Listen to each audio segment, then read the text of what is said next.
Bismillahirrahmanirrahim. Alhamdulillahirabbil alamin. Wassalatu wassalamu ala sayyidil mursalin wa ala alihi wa ashabihi ajma'in. Subhanaka la ilma lana illa ma 'allamtana innaka antal alimul hakim. Rabbi shrah li sadri wa yassir li amri wa hlul 'uqdatam min lisani yafqahu qawli waj'al li waziran min ahli. Amma ba'd. Hadratul ulama wal karama wa hadratul jamaah wa sallallahu khair. Semoga kita semua selalu diberkahi, diridhoi, dikaruniai sehat afiat, panjang umur dalam taat ibadah kepada Allah Subhanahu wa taala.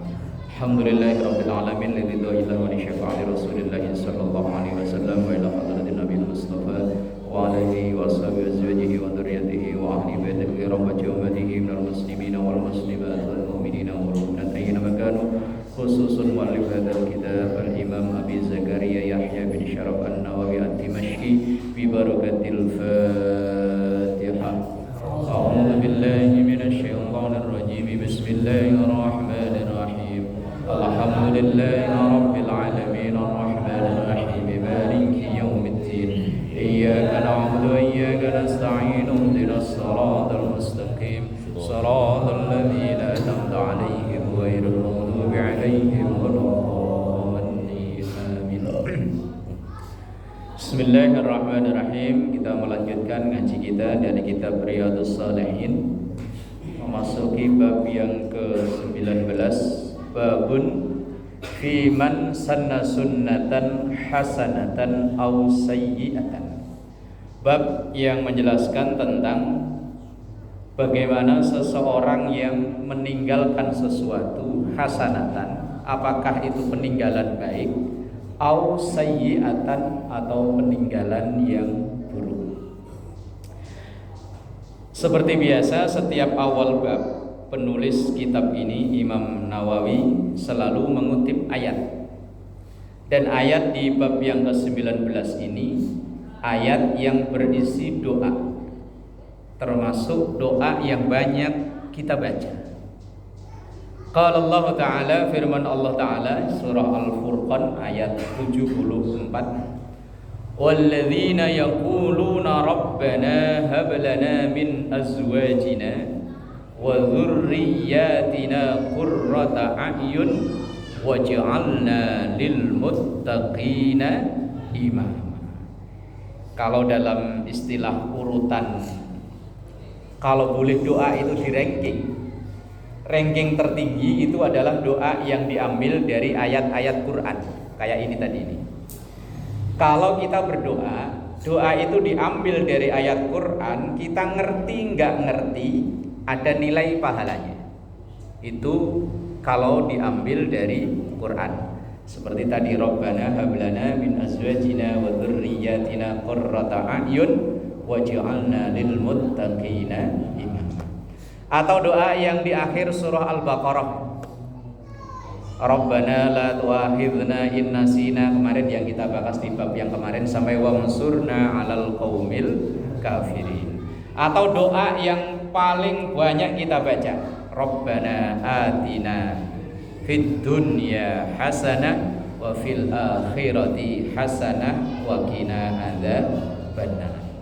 Ini orang bilang sebutnya doa sapu jagat. Jagat aja disapuin. Saking memang doa ini ibarat obat itu untuk segala macam penyakit. Orang lagi ngantenan baca doa ini yo pantes, orang lagi kesusahan, orang meninggal baca doa ini yo pantes, orang lahiran doa ini yo pantes. Kalau doa yang lain yo belum tentu. Kadang doa itu ada yang cocok buat kita, cuman nggak cocok buat orang lain. Ada doa itu yang cocok buat satu tempat, tapi belum tentu cocok buat tempat lain. Misalnya ada doa begini. Ada seorang yang imam rawatib, memang doa itu nggak pernah ditinggal, Pak. Rabbi la tadarni fardan wa anta khairul warisin. Ini doa dibaca karena kebetulan ustadz tersebut belum dikasih keturunan. Maka doa ini intinya adalah mohon kepada Allah supaya dikasih keturunan. Lah kalau yang anaknya udah 11 masa masih minta keturunan terus. Ya kalau masih pengen nambah terus ya apa-apa lah ya. Berarti kan cocok buat orang lain, belum tentu cocok buat kita. Ada doa yang cocok di daerah lain, tapi belum tentu cocok di sini. Ini pernah kasus kejadian, ada bapak-bapak yang kebetulan ya tukang adzan ya. Habis adzan ada kebiasaan biasanya kayak selawatan sambil nunggu imam datang. Lah doa yang dibaca terus apalagi kalau subuh. Allahumma skinna ghaizam mughisa. Karena saya seringnya dengar sampai apal lagunya kan. Wala taj'alna minal qanitin. Ini doa apa, Pak? Enggak tahu ya? Nah, ini doa minta hujan. Lah saya tanya, Pak, asli Bapak dari mana? Jogja. Jogjanya mana, Pak? Gunung Kidul. Oh ya pantes, Pak. Daerah Gunung Kidul itu dulu sering banget pokoknya daerah paceklik, daerah kekurangan air. Makanya yo setiap saat doa yang dibaca doa minta hujan. Lah doa itu dibaca di sini. Loh pas musim banjir kok masih Allahumma skinna ghaizam mughisa wa la taj'alna minal qanitin. Ini kan bagian potongan doa yang ada dalam sholat istisqa, sholat minta hujan. Cocok kalau memang itu dibaca di daerah dan kondisi yang lagi kekeringan. Lah kalau lagi banjir lah sok lagi banjir kok masih doa minta hujan. Nah makanya doa itu ya dilihat-lihat dulu. Walaupun itu diambil dari Quran, dari hadis, cocok enggak buat kita, buat lingkungan kita. Nah kayak tadi doa minta keturunan. Nah, termasuk doa yang ini, doa yang diambil dari Quran. Kembali tadi, doa kalau boleh ranking tertinggi itu yang diambil dari Quran. Kemudian ranking kedua yang diambil dari hadis. Kayak doa Rejab ini. Yang kita baca kalau masuk bulan Rejab biasanya jadi lagu wajib majelis taklim mak-mak. Allah, apa gimana lagunya? Nah, ya itu loh, saya nggak begitu bisa lagunya. Minggu isi dengan. Nah, iya, kan lagu wajib majelis taklim mak-mak kan ya. Nah, itu Pak Roman bisa, saya mah nggak bisa lagunya. Ibu yang ngajarin dia. Oh, pantesan. Lah itu kan terdapat dalam riwayat Musnad Ahmad dari hadis, walaupun ada orang sono bilang katanya dhaif, ya biarinlah, itu urusan dia. Ini tingkatan kedua.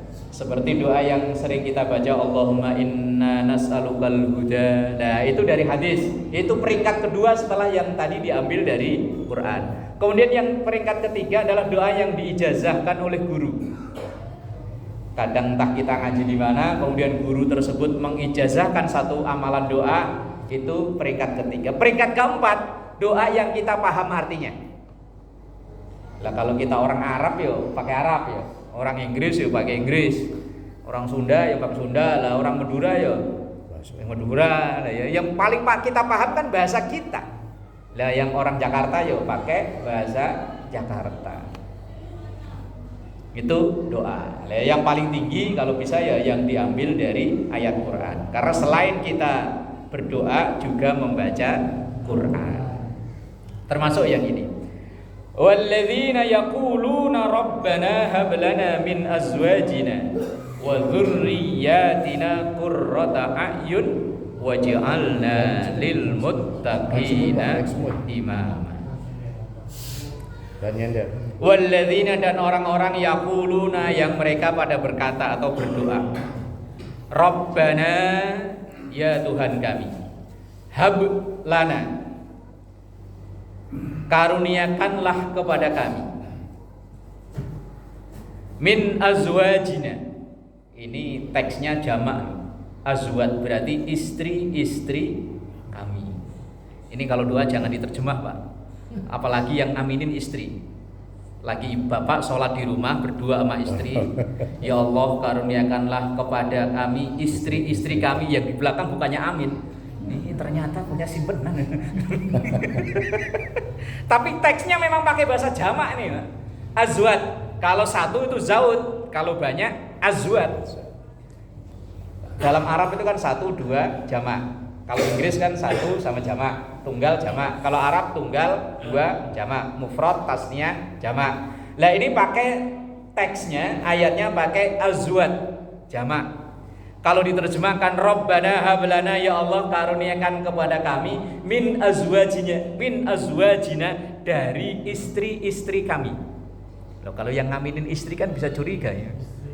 Istri-istri kami. Ya kan? Lah iya. Kalau diterjemahkan secara tekstual, azwat itu istri-istri kami. Lah kalau Bapak sholat di rumah, misalnya subuh atau apa kok makmuman kok doanya diterjemah, ya Allah karuniakanlah dari istri-istri kami. Wah, langsung dikeplak dari belakang pakai sajadah. Oh, ternyata. Wa dzurriyyatina dan keluarga-keluarga kami. Qurrata a'yun.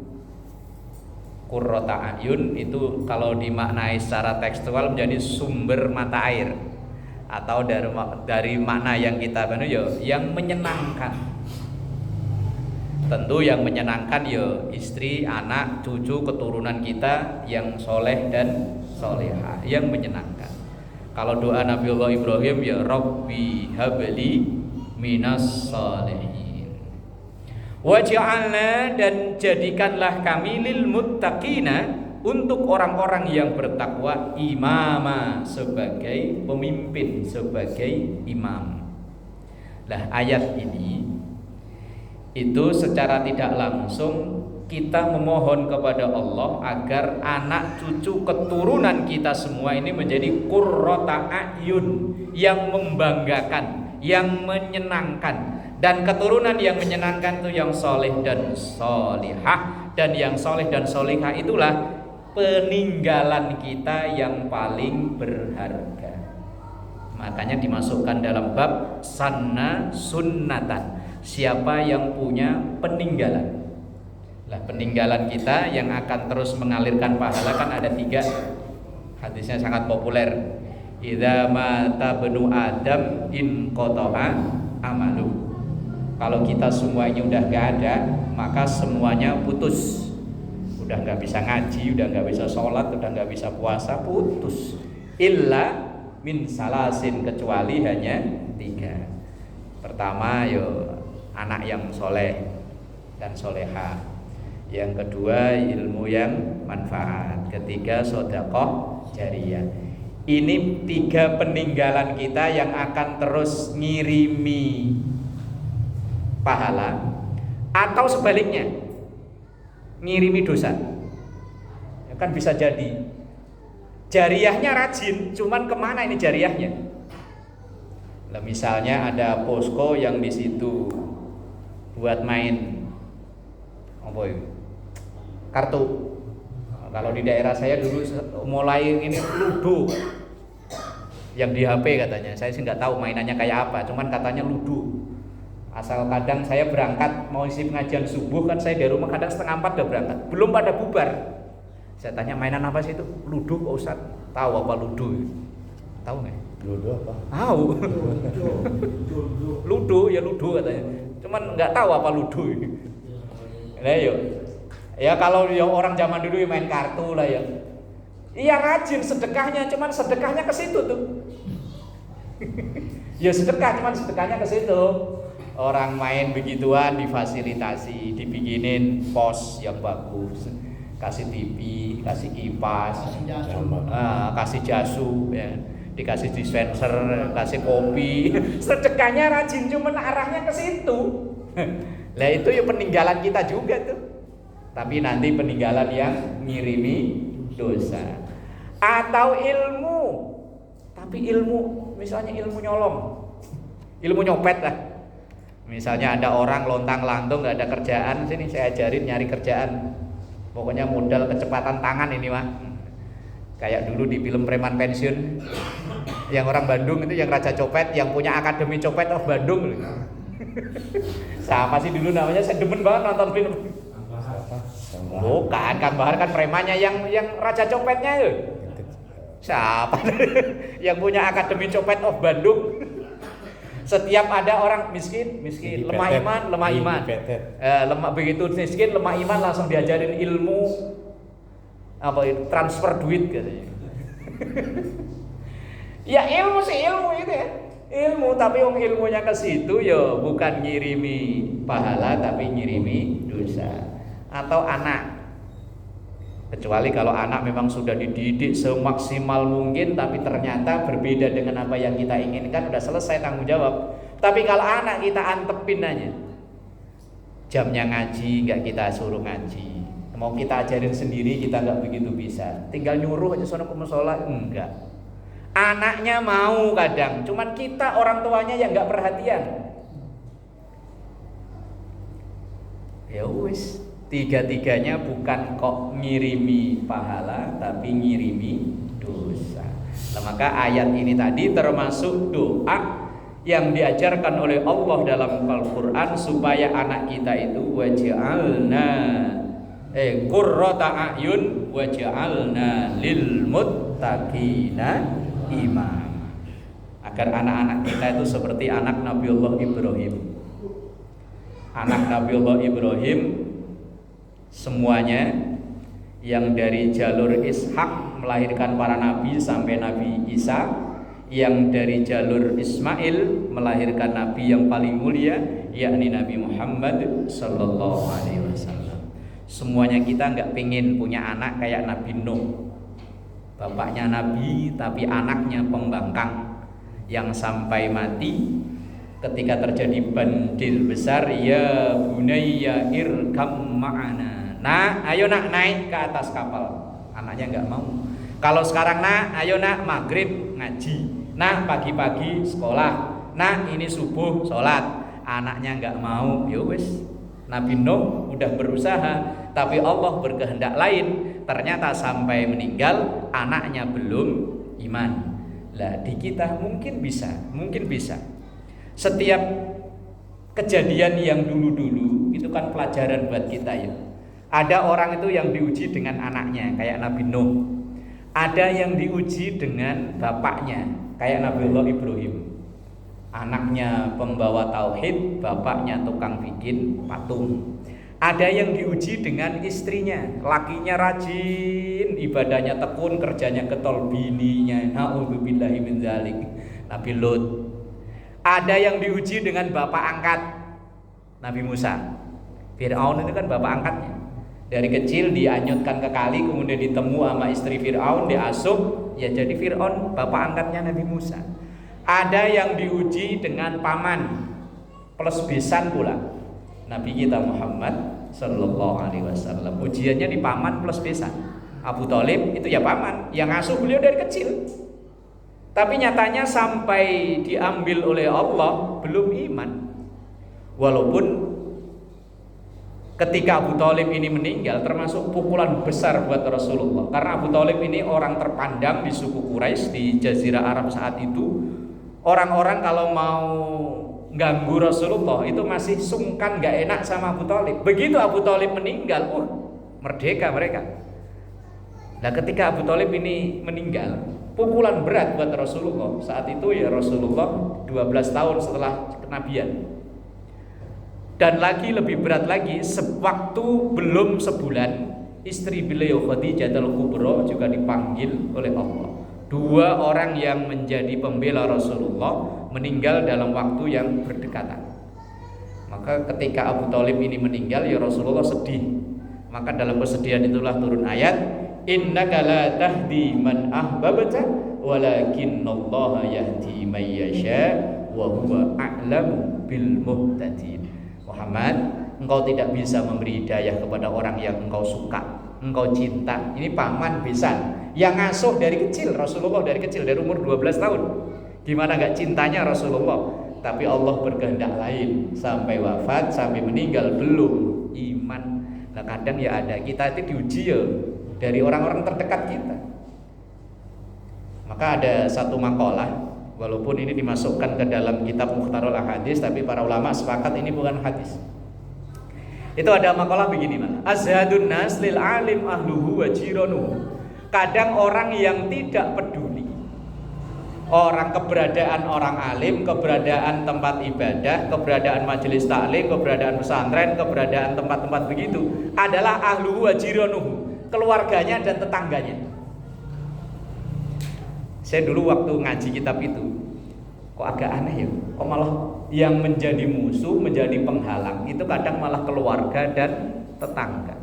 Terus dulu guru saya nyontohin, coba perhatikan pesantren ini, kata guru, santrinya ribuan orang, tapi lihat yang orang asli sini sendiri cuma berapa orang. Terus beliau nyontohin pesantren Sarang Rembang, pesantren kiainya almarhum Kiai Maimun Zubir, terkenal seantero dunia, banyak ulama-ulama dunia yang datang sana. Tapi yang warga situ sendiri, yang deket-deket pesantren sendiri malah nggak respect. Di Kajen, di daerah saya itu komplek pesantren namanya Kajen. Rumah penduduk sama pesantren, banyakan pesantrennya di satu kelurahan. Makanya orang nyalon lurah nggak ada yang mau di situ, nggak ada bengkok, nggak ada tanah desa. Akhirnya tunjuk dari kabupaten. Rumah penduduk sama pesantren, banyakan pesantren. Tapi yang orang situ sendiri nggak respect. Begitu saya ke Jakarta, bener Pak. Dulu waktu saya masih bujangan itu setiap minggu pagi rajin ikut taklim di Kuitang, di Habib Ali. Dulu Habib Ali ganti Habib Abdul Rahman, sekarang putranya. Itu orang hampir dari seluruh Jabodetabek ada ngumpul di situ. Yang orang situ sendiri nggak ada. Di sini nih deket sini. Nah, itu pernah saya nganterin temen dari pesantren dari kampung, bawa santri-santrinya dari kampung pengen ziarah ke sini. Giliran dia tanya ke saya, udah berapa kali masuk ke sini? Belum pernah. Padahal saya dulu tinggal di situ, di Jalan Kesemek kan gak jauh. Yang deket malah gak begitu nganggep. Ternyata ya bener bahwa perjuangan itu biasanya yang jadi rintangan kalau gak keluarga ya tetangga, orang deket. Orang jauh mah ya Allah, taklimnya tetangga sebelah nggak nganggep. Dan itu perjuangan para nabi, para rasul, dan para ulama-ulama ya rata-rata begitu. Bismillahirrahmanirrahim. Ini ayat yang ditulis oleh penulis kitab ini di awal bab, yaitu doa Rabbana hablana min azwajina wa dzurriyyatina qurrata a'yun waj'alna lil muttaqina imama. Kemudian hadis yang pertama dari bab ini atau hadis 171. An Abi Amr Jarir ibni Abdillah radhiyallahu anhu. Diriwayatkan dari sahabat Amr bin Jarir bin Abdullah radhiyallahu anhu. Qala. Ini Abi Amr cerita. Beliau cerita, kunna fi sadrin nahar inda Rasulillah sallallahu alaihi wasallam. Kami saat itu berada di tengah hari bolong. Berarti mungkin ya siang-siang menjelang sholat zuhur.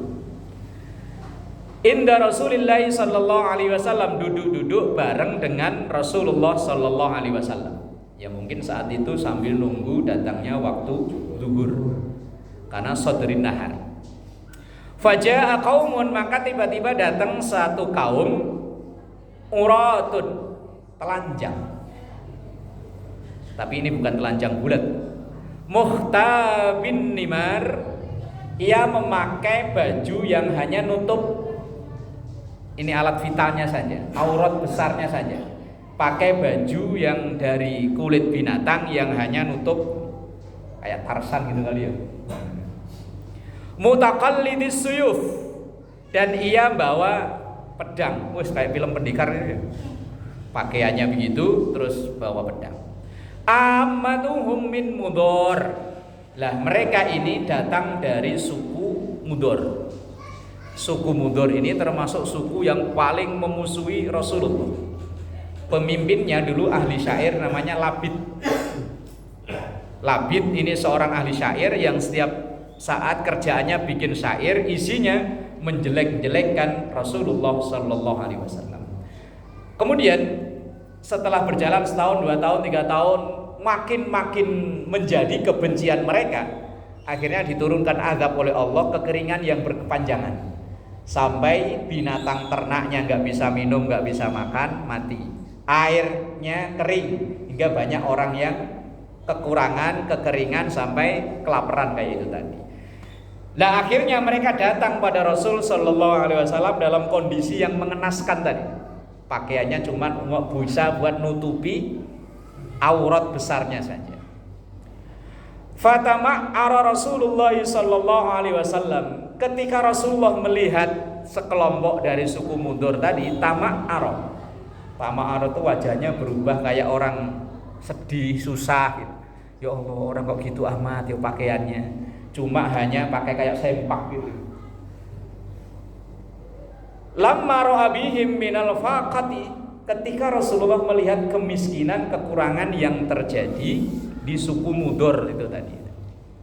Fadakhala tsumma kharaja. Kemudian Rasulullah masuk rumah, enggak lama kemudian keluar kembali. Fa amara Bilalan fa adzana wa aqama.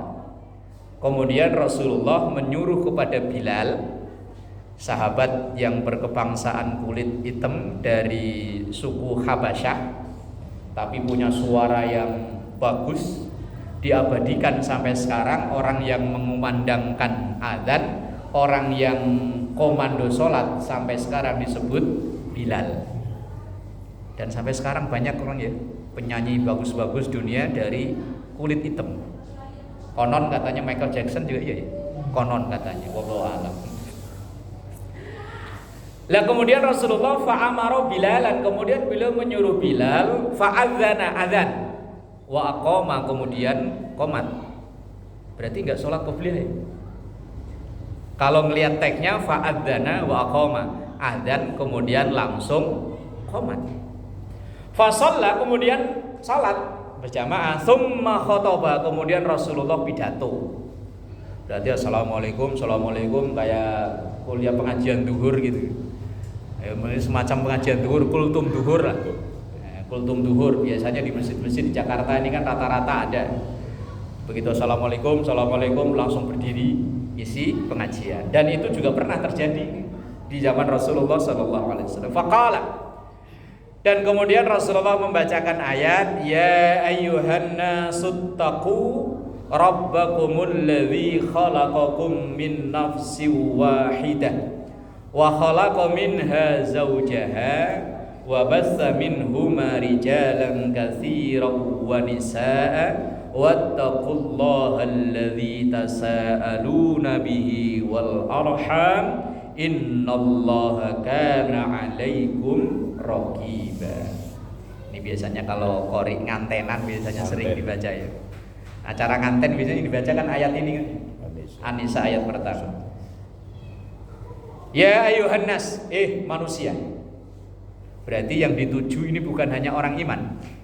Karena ayat kadang ya ayyuhalladzina amanu, kadang ya ayyuhan nas. Lah kalau ini ya ayyuhan nas, berarti saat itu Rasulullah berpidato di hadapan bukan hanya orang Islam saja, termasuk suku Mudhar tadi itu.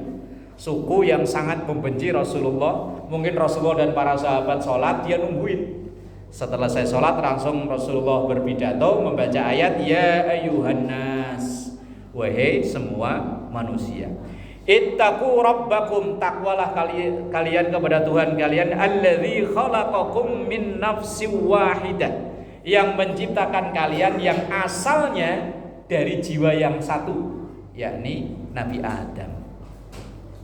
Wa khalaqa minha zawjaha, kemudian dari Nabi Adam itulah Allah menciptakan pasangannya.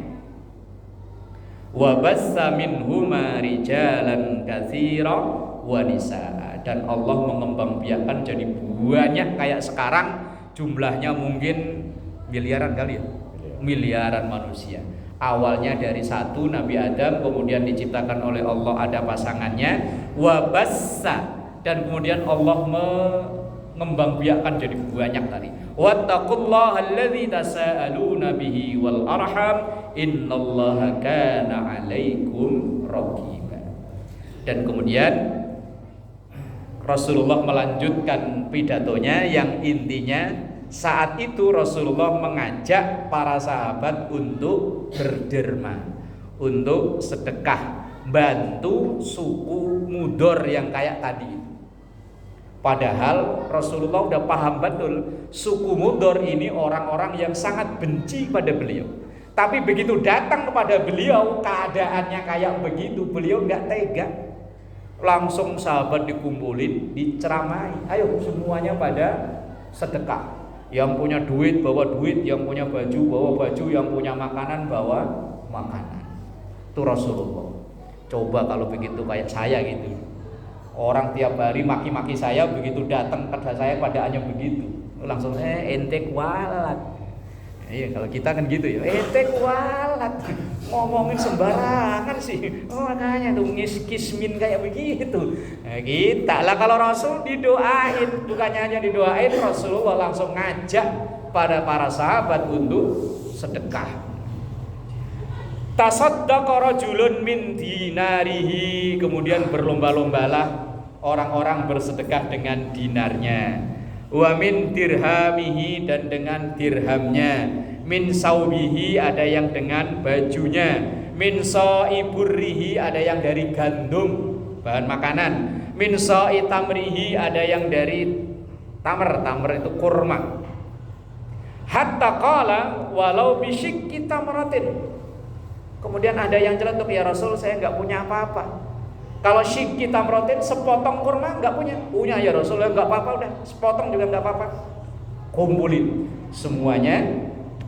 Faja'a rajulun minal ansar bisurratin kadat kafuhu ta'jazu anha.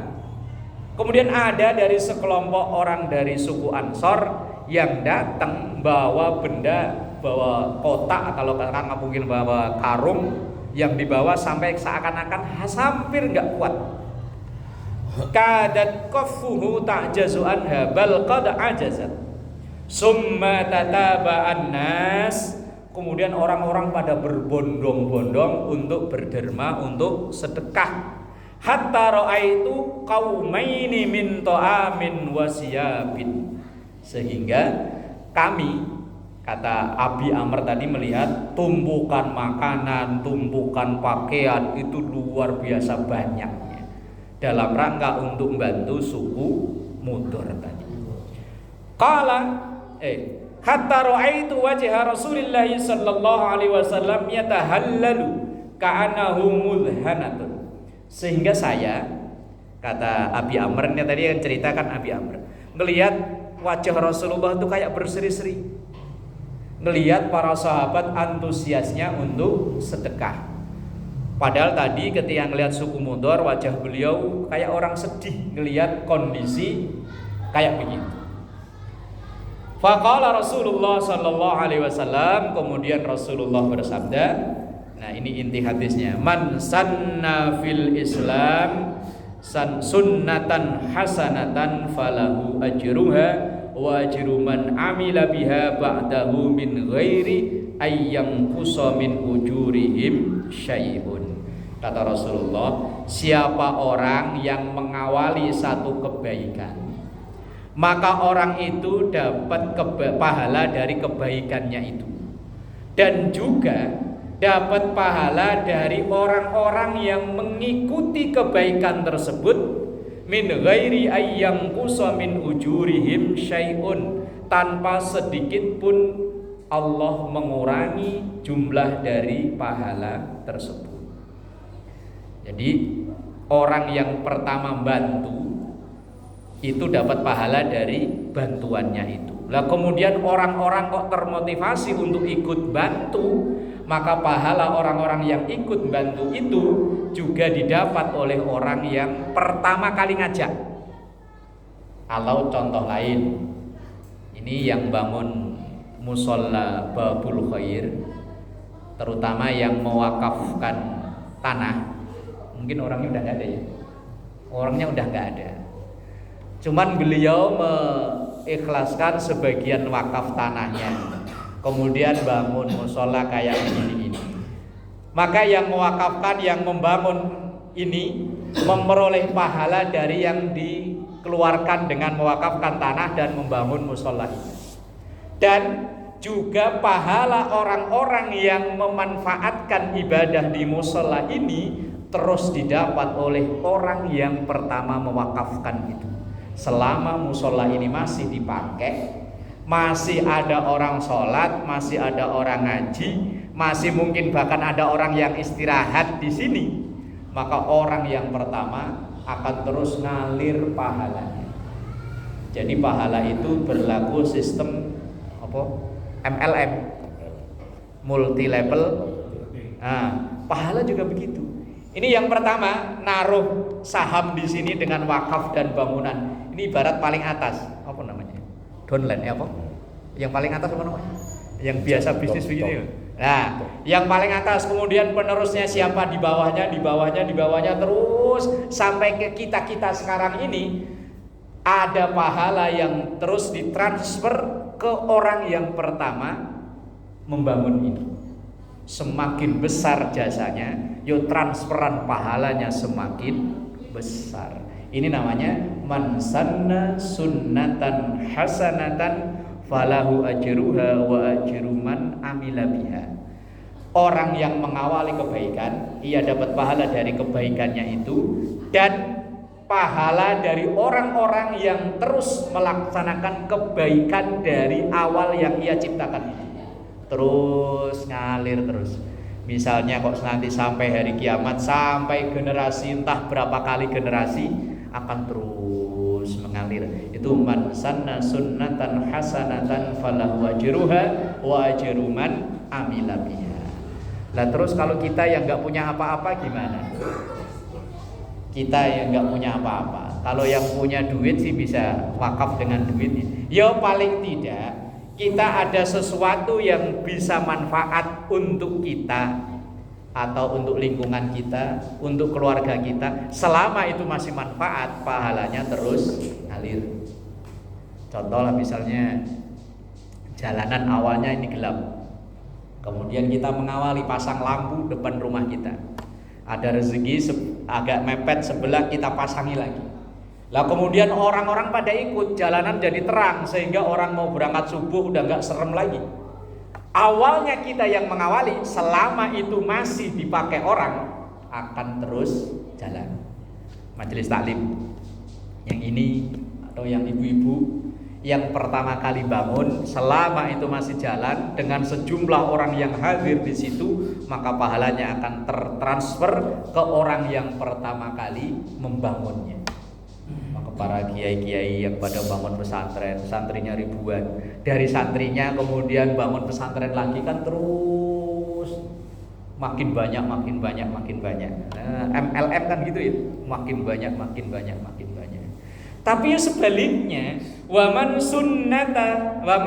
sanna sunnatan sayyi'atan falahu wizruha wa wizru man amila biha. Lah orang yang mengawali satu kejahatan, satu keburukan, satu kemaksiatan, maka ia dapat dosa dari kemaksiatan yang ia perbuat itu, dan juga kemaksiatan yang diperbuat oleh generasi sesudahnya. Kalau dalam keterangan hadis itu, orang yang pertama kali mencatat kejahatan membunuh itu kan anaknya Nabi Adam, ya. Qabil membunuh Habil. Apa kebalik? Enggak ya? Benar ya, Qabil membunuh Habil. Orang yang pertama kali membunuh itu Qabil, membunuh saudaranya Habil. Ini pertama kali melakukan kejahatan. Lah kemudian setiap ada orang yang membunuh awal terinspirasi dari Qabil itu, maka dosanya membunuh akan tertransfer ke orang yang pertama kali mengawalinya itu, terus sampai nanti hari kiamat. Serem itu. Lah kita nih sekarang ninggali apa? Kalau ninggali kebaikan, ya insya Allah akan pahalanya transfer ke kita.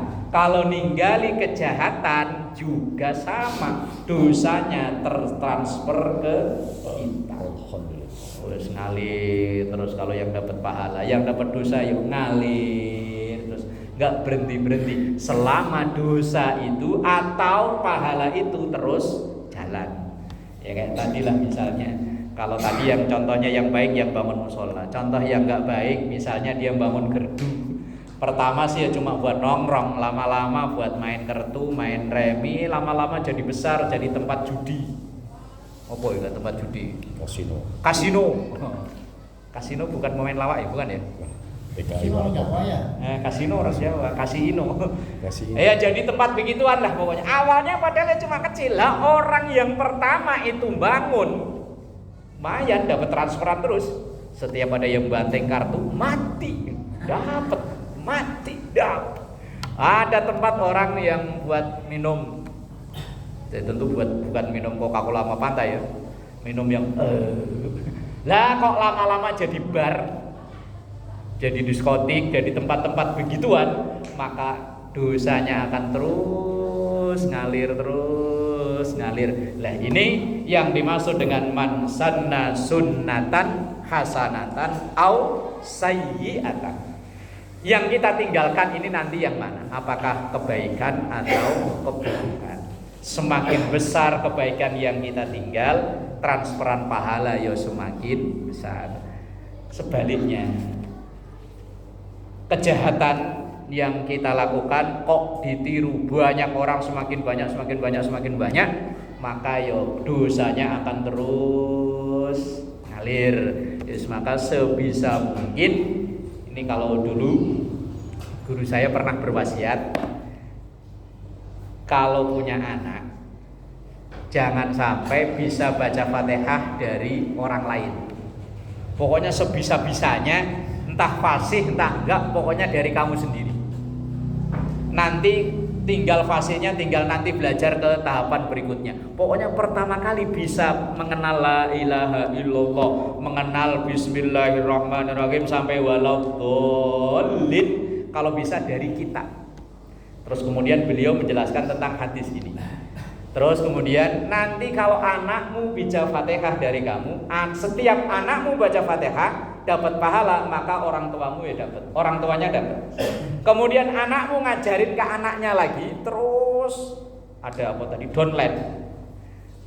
Apalagi misalnya anakmu nanti jadi guru TPA, jadi guru ngaji, ngajarin Fatihah. Setiap kali Fatihah dibaca, padahal setiap sholat kita baca sehari semalam minimal 17 kali, kecuali sholat masbuk kita akan dapat terus transferan pahala Fatihah. Walaupun mungkin kita nggak begitu bisa ngaji, yang penting anak kita kenal la ilaha illallah, kenal al-Fatihah dari kita, biar transferan pahalanya nggak ngalir ke orang lain, tapi ke kita. Mosok yang biayai kita kok ngalirnya ke orang lain secara langsung. Wallahu a'lam bishawab. Barakatil Fatihah.